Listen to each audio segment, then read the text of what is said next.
quadratic functions, there's a lot of little tricks that you can learn that will help you without having to actually do all of the work out. So take this one, for example, where you have an x plus y times an x minus y. So it's the same exact thing, except for there's one that has a plus sign, one has a minus sign. An example of this would be x plus 3 and then times x minus 3.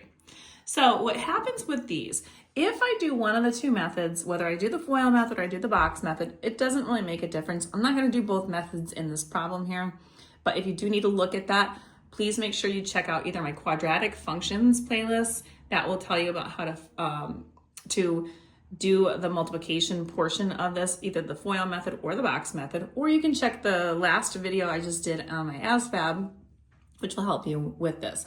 So you start off by doing x times x, which you get x squared. Now x times the negative y is going to be minus xy.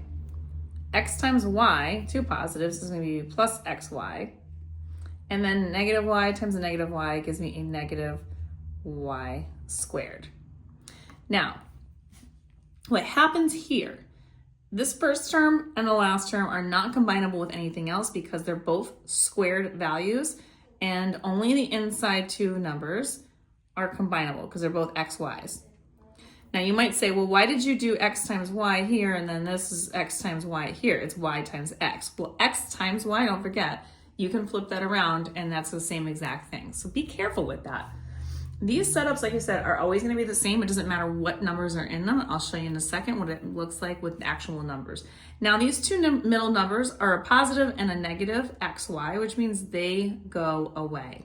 That means you're just left with that first term, x squared, that minus y squared as your third term, and the two terms in the middle are no longer there. So this is your basic setup every single time you have something that looks like this in a quadratic. So you don't have to actually do the workout. So if you take a look at this, then take a look at the next one that I have with actual numbers. Pause the video for a second and see if you can do this without actually even having to do the work. Meanwhile, I am going to do the work. X times x is going to give me x squared. X times a negative 3 is going to give me a negative 3x.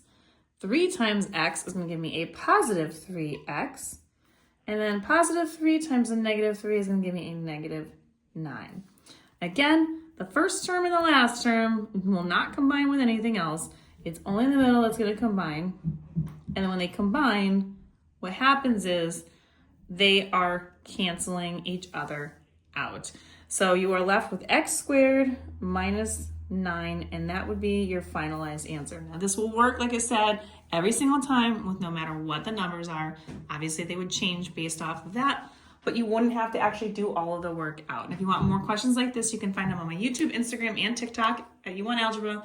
All these are going to be located in my playlist of ASVAB preparation, but you can also find them in my quadratic functions playlist. Don't forget, like, share, and follow for more.